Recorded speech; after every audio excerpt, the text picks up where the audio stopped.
স্বাগতম দর্শক বন্ধুরা। আজ 5ই আগস্ট 2026। আজকের আলোচনাটা শুরু করছি এমন একটা কথা দিয়ে যেটা কয়েক বছর আগেও কেউ বিশ্বাস করতো না। বর্তমানে ইরান আর আমেরিকার মধ্যে ব্যাপক যুদ্ধ হয়েছে। যুদ্ধটা এখন কিছুটা থেমে রয়েছে, আর এই মুহূর্তে যা পরিস্থিতি তাতে ইরান রয়েছে একেবারে বিজয়ীর জায়গায়। কিন্তু আসল খবর এটা নয়। আসল খবর হলো এই যুদ্ধ শেষে আমেরিকার অস্ত্র ভাণ্ডারের যে ছবি বেরিয়ে এসেছে সেটা দেখে খোদ আমেরিকার সামরিক আর প্রতিরক্ষা বিশেষজ্ঞরাই আজ আতঙ্কে আছেন। রয়টার্সের প্রতিবেদন বলছে যে দেশটা নিজেকে বিশ্বের 1 নম্বর সামরিক শক্তি বলে দাবি করে তার সবচেয়ে গুরুত্বপূর্ণ ক্ষেপণাস্ত্রগুলোর ভাণ্ডার আজ প্রায় খালি। আর সবচেয়ে বড় ধাক্কাটা এখানেই নয়, নতুন করে অস্ত্র বানাতে গিয়ে আমেরিকা এমন এক জায়গায় আটকে গেছে যেখান থেকে তাকে হাত পাততে হবে ঠিক সেই দেশের কাছে যাকে সে নিজের একেবারে 1 নম্বর শত্রু বলে মনে করে। তাহলে কে সেই দেশ, কিভাবে এই ফাঁদ তৈরি হলো, আর এর পরিণতি কতটা ভয়ঙ্কর হতে পারে, আজ পুরোটাই এক এক করে আপনাদের বুঝিয়ে বলবো। দর্শক বন্ধুরা, আজ আমেরিকার ভিতরে রীতিমতো অস্থিরতা চলছে। সেখানকার সরকারি কর্মকর্তারা, সামরিক বিশেষজ্ঞরা, প্রতিরক্ষা বিশেষজ্ঞরা সবাই গভীর দুশ্চিন্তায়। প্রতিরক্ষা শিল্পও অসন্তুষ্ট, কারণ ডোনাল্ড ট্রাম্পের সিদ্ধান্তের ফলে আমেরিকা আজ চীনের সামনে অনেকটাই দুর্বল আর অসহায় একটা দেশ হয়ে দাঁড়িয়েছে। উত্তর কোরিয়ার সামনেও আমেরিকা এখন অনেক দুর্বল খেলোয়াড়। আপনার হয়তো মনে হচ্ছে আমি শুধু ইরানের সঙ্গে সংঘাতে আমেরিকার অস্ত্র ফুরিয়ে যাওয়ার কথা বলছি। হ্যাঁ, সেটিও বলছি, কিন্তু ব্যাপারটা এত সরল নয়। রয়টার্স এবং আরও কয়েকটি আন্তর্জাতিক সংবাদ মাধ্যমের বিশ্লেষণ এই গল্পটাকে আরও অনেক দূর পর্যন্ত নিয়ে যাচ্ছে। সেখানে বলা হচ্ছে চীনের সামনে আমেরিকাকে শুধু অস্ত্র নামিয়ে রাখতে হবে না, আমেরিকাকে এবার রীতিমতো মাথা নোয়াতে হতে পারে। কারণ বিষয়টা শুধু সামরিক শক্তি কমে যাওয়া নয়, বিষয়টা হলো সামরিক শক্তির প্রশ্নে আমেরিকা এখন চীনের উপর অতিরিক্ত নির্ভরশীল হয়ে পড়তে চলেছে। আমি অনুপ বিশ্বাস, আপনারা দেখছেন এটাই রিয়েলিটি।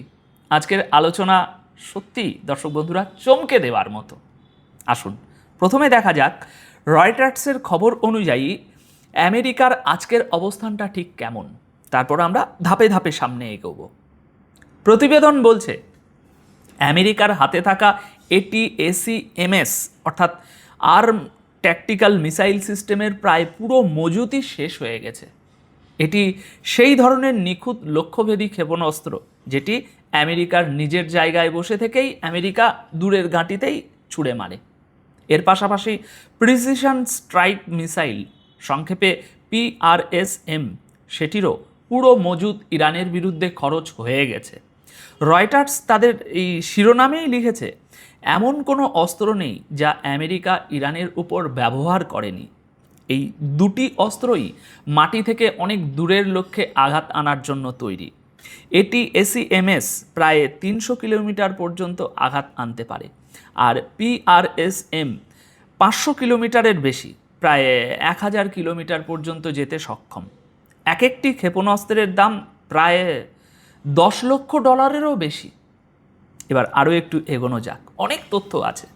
এগুলো তো মাটি থেকে ছোড়া ক্ষেপণাস্ত্র। এর বাইরে দর্শক বন্ধুরা সবচেয়ে বড় নাম টম হক ক্রুজ মিসাইল। প্রতিবেদনে বলা হচ্ছে টম হকের মজুতের প্রায় অর্ধেক আমেরিকা খরচ করে ফেলেছে। কোথাও কোথাও এই ক্ষয়ের হিসাব 60% পর্যন্ত বলা হয়েছে, অর্থাৎ সংখ্যাটা অর্ধেক থেকে 60%-এর মধ্যে। কিন্তু যেটাই ধরুন, ছবিটা উদ্বেগজনক। টমাহক 1600 কিলোমিটার পর্যন্ত গিয়ে আঘাত আনতে পারে। ক্রুজ মিসাইলের কথা আগেই বললাম, এটি মাটির খুব কাছ দিয়ে প্রায় গা ঘেঁষে উড়ে যায়। জাহাজ থেকে, ডুবোজাহাজ থেকে এগুলো ছোড়া যায়। পাইলটকে বিপদে না ফেলেই হামলা চালানোর একটা কার্যকর উপায়। আচ্ছা, এবার আসা যাক প্রতিরক্ষার দিকে। প্যাট্রিয়ট আর থার্ডের কথা আমরা আগেও বহুবার আলোচনা করেছি। এগুলো মিসাইল ডিফেন্স সিস্টেম, শত্রুর ছোড়া ক্ষেপণাস্ত্র বা যুদ্ধ বিমানকে আকাশেই ধরে ফেলে গুলি করে নামিয়ে দেওয়া এদের কাজ। রয়টার্সের তথ্য অনুযায়ী প্যাট্রিয়ট ইন্টারসেপ্টরের 65% শেষ হয়ে গেছে। থার্ডের মজুদ কমে গেছে 38%। অর্থাৎ সবচেয়ে গুরুত্বপূর্ণ যত অস্ত্র ছিল তাদের অবস্থা এই। ভান্ডার কার্যত খালি। রয়টার্স সরাসরি লিখছে, আজ যদি চীন তাইওয়ানে হামলা করে কিংবা রাশিয়া ইউরোপে বড় সংঘাত শুরু করে, তাহলে আমেরিকার হাতে সেখানে পাল্টা আঘাত আনার মতো যথেষ্ট ক্ষেপণাস্ত্র নেই। এখানে একটা বিষয় খুব ভালোভাবে বুঝতে হবে, আমেরিকার বোমারু বিমানগুলো কিন্তু তুলনায় কম ব্যবহার করা হয়েছে এই যুদ্ধে। কারণ ইরানের কাছ থেকে ভয় ছিল যদি বিমান গুলি করে ফেলে দেয়। তাই ট্রাম্প B-2, B-52 বা B-35 মতো পাইলট চালিত হামলার বদলে স্ট্যান্ড অফ ওয়েপেন, অর্থাৎ এক জায়গায় দাঁড়িয়ে ছোড়া যায় এমন ক্ষেপণাস্ত্রের উপর ভরসা করেছেন। উদ্দেশ্য ছিল একটাই, পাইলটদের জীবন যেন ঝুঁকিতে না পড়ে। আর ঠিক এখান থেকেই শুরু হচ্ছে আজকের আসল গল্প, চীনের আধিপত্যের গল্প।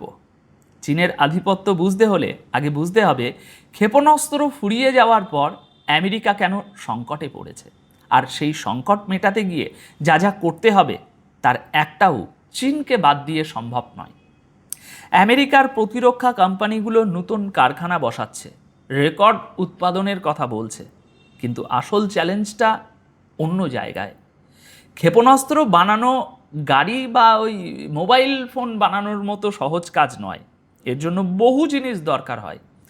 CSIS এর বিশ্লেষণ বলছে চলতি অর্ডারগুলো পূরণ করতেই অন্তত 4 বছর সময় লেগে যেতে পারে আমেরিকার। উৎপাদনের গতি দেখুন, PRSM বছরে মাত্র 56টি তৈরি করা সম্ভব, টমাহক বছরে প্রায় 79টি, থার্ড ইন্টারসেপ্টর বছরে মাত্র 28টি, আর পেট্রিয়ট প্যাক বছরে 183টি। মাঝখানে একটা খবরের কথা মনে করিয়ে দিই, ইউক্রেন বলেছিল আমাদের পেট্রিয়ট বানানোর অনুমতি দিন। ডোনাল্ড ট্রাম্প প্রথমে হ্যাঁ বলেছিলেন, পরে হাত তুলে নেন, শেষ পর্যন্ত মানা করে দেন। এখন পরিস্থিতি এমন যে পেট্রিয়ট, থার্ড, টমাহক সব কিছুরই উৎপাদন বাড়াতে হবে। মজুদ শেষ হলে তো বানাতেই হবে, আর বানাতে কত সময় লাগবে সেটা তো এইমাত্র বললাম। কিন্তু ঠিক এখান থেকেই নতুন খেলা শুরু হচ্ছে, চীনের খেলা শুরু হচ্ছে। এই ক্ষেপণাস্ত্র বানাতে হলে চীনের সহযোগিতা ছাড়া আমেরিকার চলবে না, কারণ এগুলোর ভিতরে যে কাঁচামাল লাগে সেই কাঁচামাল আসে প্রধানত চীন থেকে, আর সেই কাঁচামাল দিতে গিয়ে চীন আগেও বহুবার নানা রকম শর্ত জুড়েছে। আর সেই কাঁচামালগুলোকে আমরা বলি রেয়ার আর্থ মিনারেল বা ক্রিটিক্যাল মিনারেল।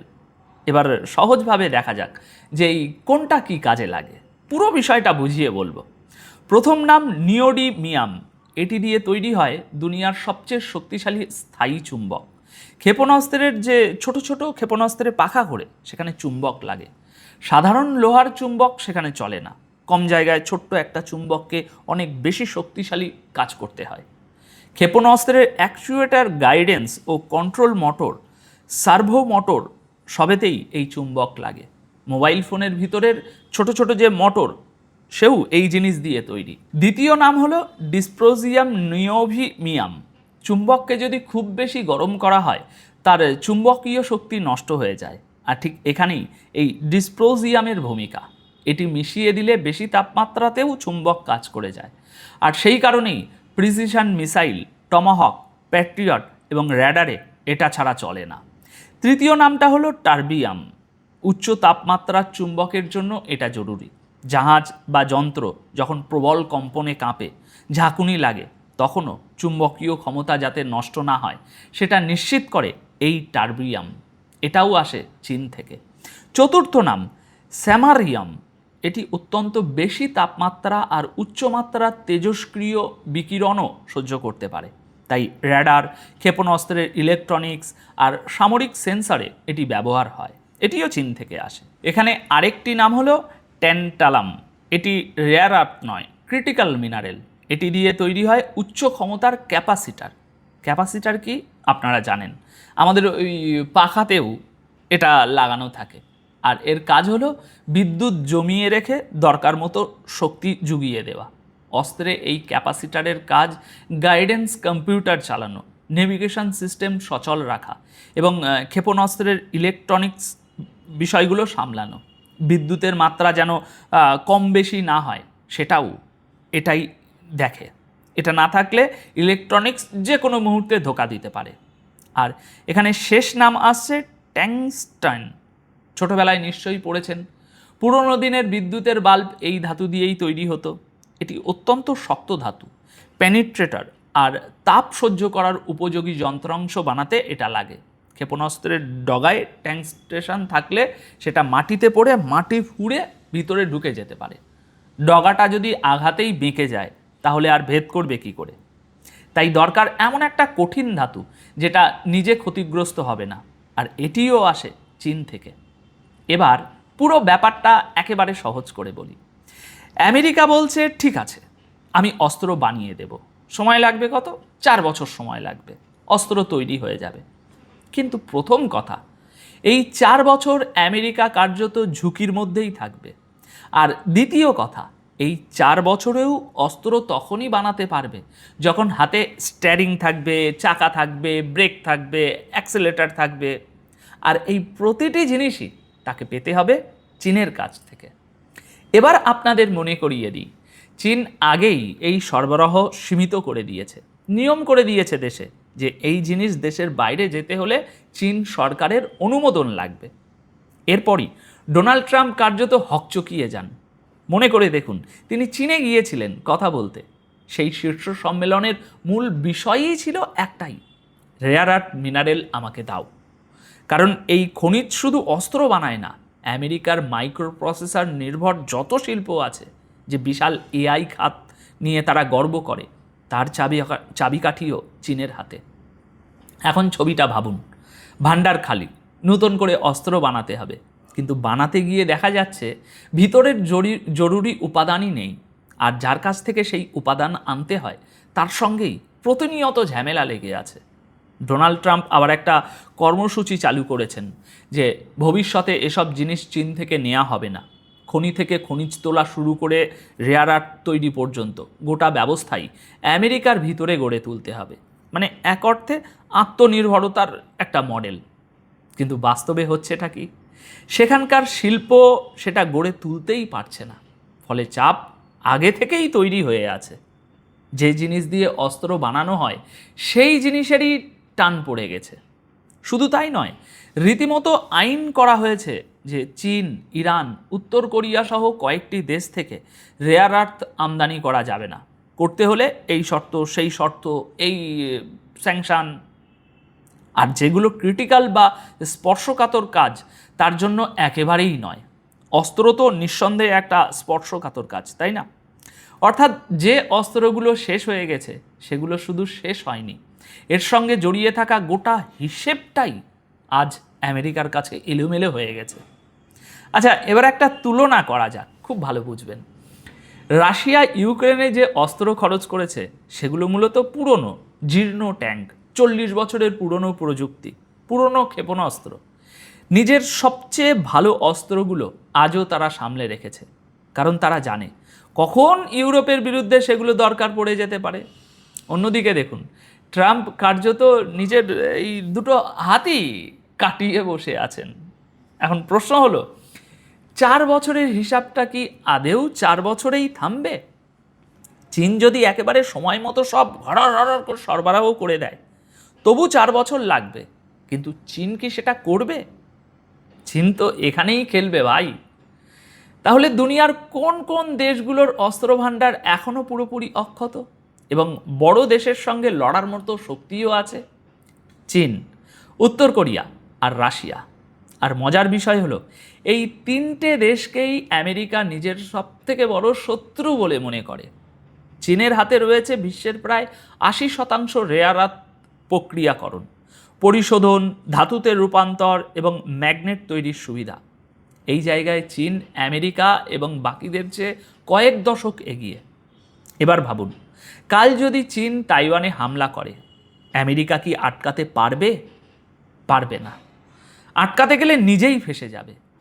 ইউক্রেনের সূত্র ধরে রাশিয়া যদি কাল কোনো ন্যাটোভুক্ত ইউরোপীয় দেশে হামলা করে, আমেরিকা কি সেখানে পৌঁছাতে পারবে? পারবে না। উত্তর কোরিয়া যদি আচমকা আতশবাজি শুরু করে দেয়, আমেরিকা কি করবে? কিছুই করার থাকবে না। অথচ আমেরিকা যদি ওই 3টে দেশের জায়গায় থাকতো, এতদিনে হয়তো কিছু একটা করেই ফেলতো, এটাও কম বড় কথা নয়। এখন এই পুরো পরিস্থিতিটা আপনাদের সামনে তুলে ধরলাম। সরকারের ভুলে গোটা দেশকেই আজ তার ফল ভুগতে হচ্ছে। তাই একটু ভেবে দেখুন, ইরানের সাথে এই যুদ্ধে কার লাভ কী হলো। সব মিলিয়ে ছবিটা কিছুটা এই রকম। রয়টার্সের প্রতিবেদন বলছে, ইরানের বিরুদ্ধে অভিযানে আমেরিকার সবচেয়ে গুরুত্বপূর্ণ ক্ষেপণাস্ত্র আর ইন্টারসেপ্টরের বড় অংশ শেষ হয়ে গেছে। নতুন করে বানাতে বছরের পর বছর লাগবে, আর সেই তৈরির প্রতিটি ধাপে চীনের খনিজের উপর নির্ভর করতে হবে, যে চীনের সঙ্গেই তাদের সবচেয়ে বড় লড়াই। এখন আপনাদের কি মনে হয়, সামরিক শক্তির প্রকৃত মাপকাঠি কি অস্ত্রের সংখ্যা, নাকি এই অস্ত্র বানানোর কাঁচামাল কার হাতে আছে সেটা? আপনার মতামত অবশ্যই কমেন্ট করে জানাবেন। ধন্যবাদ আপনাদের সকলকে।